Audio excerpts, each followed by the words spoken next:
मानसिया बुहुमाव थांना थानायाव मावनानै जानाया जोंनि मोनसे बिबानखा। बेखौ जोङो मावखानांगोन। मावनायनि गेजेरजोंसो जोङो थांनानै थानो हायो। मावालाबानो जों रावबो मोनजाया। दा बेयावहाय साफ्रोमबो ख्रिस्टियानफोरा आलादा आलादा रोखोमनि खामानिफोरखौ मावो। नाथाय आलादा आलादा खामानिब्लाबो बे माखासे पइन्ट्सफोरावनो गोग्लैयो। जेरैहाय साख्रि मावनाय। साख्रि मावनायनि गेजेरावनो गोबां रोखोमनि साख्रिया हाबनानै दङ आरो बेजों लोगोसे बिजनेस मावनाय। बिजनेस मावनायावनो गोबां रोखोमनि बिजनेस बेफार फालांगिफोरा हाबनानै दङ। दा बेयावहाय अनजानाय ख्रिस्ट' प्रियफोर, आङो दिनै मोनबा टिप्स बाइबेलनिफ्राय लानानै फैदों। मोनबा आशीर्बादनि बाथ्रा लानानै फैदों बेफार फालांगिरिफोरनि थाखाय, जेरावहाय फालांगि मावनायाव, बिजनेस मावनायाव नोंथाङा मोजां जागोन आरो नोंथांनि फालांगि मावनाया डेभेलप जालांगोन। बेबायदि बाइबेलनिफ्राय मोनबा टिप्स लानानै फैदों। जि टिप्सखौ नोंथाङा मानियोब्ला, जि इसोरनि बोसोनखौ नोंथाङा लायोब्ला, नोंथांनि जि बेफार मावनाय, फालांगि मावनाय, बे फालांगि मावनाया गोजौनिख्रुइ गोजौ जालांबाय थागोन, डेभेलप जालांगोन।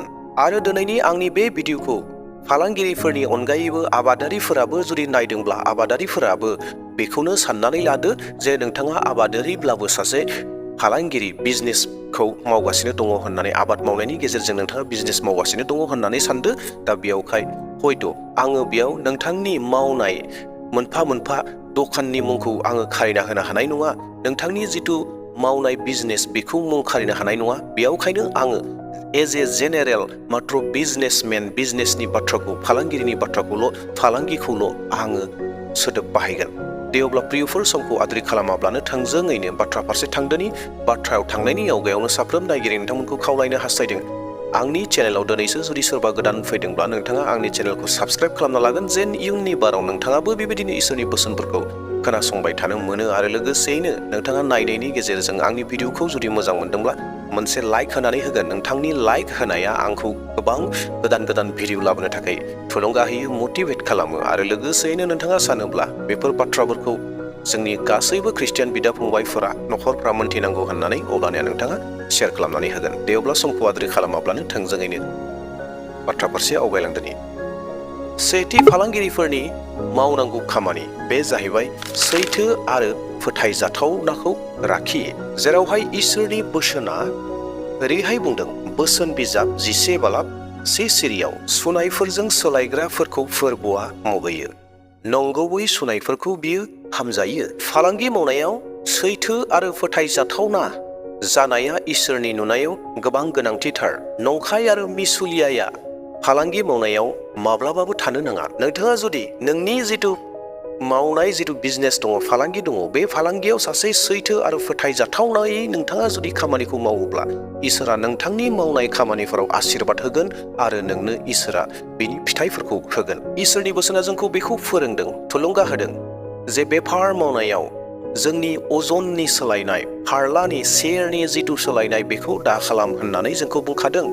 देट मिन्स जोंनि दखानफोराव, जोंनि बिजनेस मावनायफोराव जुदि जोङो फारला दैखोनो गोनां जायोब्ला, जोङो कास्टमारफोरनो फोथायजाथावै जेसेबां अजन दङ बे अजनखौ जोङो हरनो नांगोन। आरो जोङो सासे फोथायसुला बिगुमा जानांगोन, फोथायसुला सासे बिजनेसमेन जानांगोन। जेब्ला नोंथाङा सासे फोथायजाथावना बेफारि जागोन, बिजनेसमेन जागोन, नोङो केबल बिजनेसावल' डेभेलप जागोन बे नङा।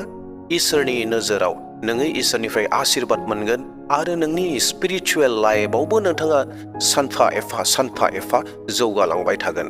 दे अब्ला प्रियफोर, जोङो नैथि बाथ्राखौ नायदोनि, जिखौ सासे फालांगिरिया मावनांगौ एबा खालामनांगौ। बे नैथि बाथ्रायानो जाहैबाय आर'ज खालाम आरो परामर्श लाग्रा जा। जेरावहाय इसोरनि बोसोना बे बिसयाव ओरैहाय बुंदों, बोसोन बिजाब 3 सिरि, मोनफ्रोमबो खामानियाव फोरबोखौ गोसोखांनानै मावदो, बेनो नंथारगौ लामाखौ नोंनो दिन्थिगोन। अनजाग्रा बर' ख्रिस्टियानफोर, दासिमबो बेबादि सुबुं दङब्ला, दाबो बेबायदि फोथायारि दङब्ला, जायफोरा फालांगि मावनो होननानै साननानै दङ, फालांगि मावनो थाखाय बबेखौ मावगोन हारसिङै सिन्था खालामगासिनो दङ, जिंगासिगासिनो दङ, नाथाय नोंथाङा दासिमबो इसोरनि परामर्शखौ लानो रोङाखै, इसोरनियाव आर'ज खालामनो रोङाखै। बेफार मावनायनि सिगां जोङो इसोरनि इच्छाखौ नागिरग्रोनांगोन, इसोरनियाव आर'ज खालामनांगोन। इसोरा नोंथांनो सैथो लामाखौ दिन्थिगोन। नोंथाङा बबे फालांगिखौ मावनांगौ, बबे बेफारखौ मावनांगौ, इसोरा नोंथांनो दिन्थिगोन। दा बेयावहाय सासे फालांगिरिया, बिजनेसमेना आर'ज खालामग्रा जाथारनांगौ आरो इसोरनि इच्छाखौ इसोरनि परामर्सखौ लाग्रा जानांगौ। अब्लाना इसोरा नोंनो सैथो लामाखौ दिन्थिबाय थागोन आरो सैथो खामानिखौ मावहोबाय थागोन। दा बेयावहाय सासे बिजनेसमेन जानायनि सिगांनो आर'ज खालामग्रा आरो इसोरनि इच्छाखौ नागिरग्रा जानांगौ आरो बेजों लोगोसेनो सानफ्रोमबोनि जिथु मावबाय थानाय जिथु बेपार बिजनेस बिनि थाखाय सानफ्रोमबो आर'ज खालामनायखौ लाखिनांगोन आरो लोगोसेनो इसोरनि इच्छाखौ दोनबाय थानांगोन, बिनिफ्राय परामर्सखौ लाबाय थानांगोन। अब्लाना इसोरा सानफ्रोमबोनि नोंथांनि जिथु बेपार दङ, फालांगि दङ, बिजनेस दङ बेखौ आशीर्बाद खालामबाय थागोन। दे दानाबा जोङो थांदोनि थामथि जोङो मा मावनांगौ, जोंनि बेपार मावनायाव जोङो माखौ मावोब्ला डेभेलप जायो बेबायदि बाथ्राखौ जों नायदोनि। थामथि बाथ्रा बेनो जाहैबाय गोसो गुवार जानानै खामानि मावनायखौ गोसो हो। जेरावहाय इसोरनि बोसोना ओरैहाय बुंदों 2 करन्थियारि 9:10 गोसोआव ला नोंसोरनि जाया इसेल' बेगर फोयो बियो इसेल' आबाद मोनो आरो जाया गोबां फोयो बियो गोबां मोनो। फालांगि मावनायाव होसोनाय खामानिखौ माव एबा गुबुनखौ मदद खालामनाय हेफाजाब होनायखौ मावफा। गोनांथि जानाय सुबुंफोरखौ मदद हो, हेफाजाब हो आरो गावनियाव थानाय जिथु सम्पति दङ बै सम्पतिफोरनिफ्राय 1 बाहागोखौ गुबुनखौ हेफाजाब होनो थाखाय लाखिनांगौ। जेरावहाय जोङो 10 बाहागोनि फानसे होननानै बुङोब्लाबो गोरोन्थि जानाय नङा। 10 बाहागोनि फानसेखौ गुबुननो होनो थाखाय, हेफाजाब होनो थाखाय अरायबो थामथिमाव सासे फालांगिरिया दोननांगौ। बेयावखायनो इसोरनि बोसोना जोंखौ बेखौ बुंदों, नोङो जेरै फोगोन बेबायदिनो हागोन होननानै। जोंनि थांना थानाय समाव जों जि बेफार फालांगि मावो बे बेफार फालांगिखौ मावनो थाखाय इसोरा जोंनो मोजां गियानखौ होदों, जोंनो मोजां देहा साइस्थ' गोग्गो साइस्थ'फोरखौ होदों आरो जोंनि बेफार फालांगि मावनायाव जोंनो मुलाम्फाफोरखौ इसोरा होदों आरो दैदेनदों। बेयावहाय जोंनि मोननाय जिथु धोन सम्पति दङ बे धोन सम्पतिनि गेजेरजों जोङो गुबुनखौ सहाय होनायनि गोसोखौ गुवार खालामनानै लानांगौ। गोसो गुवार जानानै गुबुनखौ हेफाजाब होनाया, मदद होनाया इसोरनि होनाय बिथोन आरो बेखौ मावोब्ला जोङो इसोरनि खामानिखौ मावबाय थानाय जायो आरो इसोरा नोंथांनि फालांगिनि सायाव गोबां आशीर्बादफोरखौ दोनगोन आरो आशीर्बादखौ होगोन। दे दानाबा जोङो थांदोनि ब्रैथि खामानि जेरावहाय सासे फालांगिरिया बेखौ मावनांगौ। बेनो जाहैबाय धैर्य आरो सैसोनायजों खामानिखौ मावबाय था। इब्रायारि 6:12 सिरियाव ओरैहाय बुंदों, नोंसोरखौ जों अलसिया जाजानो हास्थाया, नाथाय फोथायनाय आरो सैसोनायजों इसोरनि होखानायखौ मोननायफोर बादि जा। अनजाग्रा प्रियफोर, साफ्रोमबो आबादारिफोरा मा जानांगौ? सैसोनायजों खामानिखौ मावनांगौ। बोरैहाय? जेरैहाय जोङो जिसु ख्रिस्ट'खौ मोननानै जिसु ख्रिस्ट'खौ नाजावनायाव जोंहा सैसोनाय दङ, जिसु ख्रिस्ट'खौ लानानै जिसु ख्रिस्ट'नियाव जोंहा फोथायनाय दङ, जिसु ख्रिस्ट'नियाव गासैबो आस्था दङ, थिग बेबायदिनो जिसु ख्रिस्ट'नियाव जेरैहाय जोङो सैसोनानै दङ दायो, पेशेन्ट जोङो जिसु ख्रिस्ट'नि फैनायखौ नेनानै दङ आरो बेखौ फैनायखौ नेनायाव जोंहा जि सैसोनाय नांगौ बे जाहैबाय मा? सानफ्रोमबोनि जिथु स्पिरिचुवेल लाइफआव जौगानाय, गिर्जायाव थांनाय, आर'ज खालामनाय, बाइबेल फरायनाय, जिसुनि बुंनाय बाथ्राफोराव जोङो सोलिनाय, बेफोराव गासैयावबो जोङो सैसोनानै दङ। थिग बेबायदिनो जोंनि जिथु बेफार फालांगि मावगोन बे फालांगि मावनायावबो जोङो सैसोनो गोनां जागोन। आरो बे सैसोनाया बोरै जागोन? जिहेतु अनेक रोखोमनि कास्टमारफोर दङ, अनेक रोखोमनि मानसिफोरजों जोङो लेनदेन खालामनो गोनां जागोन। दा बैफोरबायदियाव सासे बेपारि, सासे फालांगिया सैसोनो गोनां जागोन, धैर्य नांगोन। बेफोर गासैखौ सासे बेपारिनियाव नांगोन, फालांगिरिनियाव नांगोन। दा बेयावहाय अनजाग्रा प्रियफोर, जोंनि जौगानायाव, जोंनि बिजनेस जौगानायाव बे जोबोरैनो गोनांथिथार। धैर्य गोनां, सैसोनाय गोनां जोङो जानांगोन। जेरैहाय जोङो ख्रिस्ट'नियाव सैसोनायाव जोङो दङ, थिग बेबायदिनो फालांगियावबो जों सैसोनांगोन।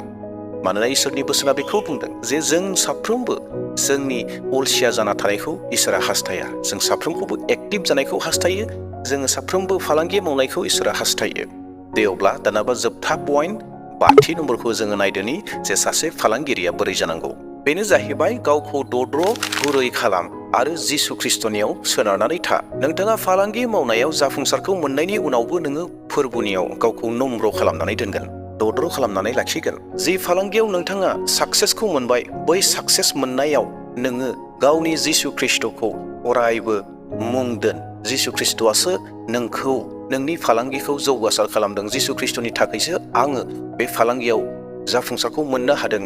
बे बाथ्राखौ एबा बे खामानिखौ लागारबो गोसोआव ला जे जिसु ख्रिस्ट'आसो आंखौ देरहासार खालामदों होननानै सानफ्रोमबो नोङो गोसोआव साननानै ला आरो बे बाख्नायनायखौनो लागारबो जिसु ख्रिस्ट'नियाव दोन। आरो मोनसे बाथ्राया जाहैबाय बेयावहायनो, जेब्ला गोबां मानसिफोरा बेफार फालांगियाव साक्सेस जायो, धोन सम्पतियाव जौगालाङो, अब्लाना गोबां मानसिनियाव मोनसे आखल फैयो। बे जाहैबाय दुगा आखल, गावखौ दुगा खालामनाय।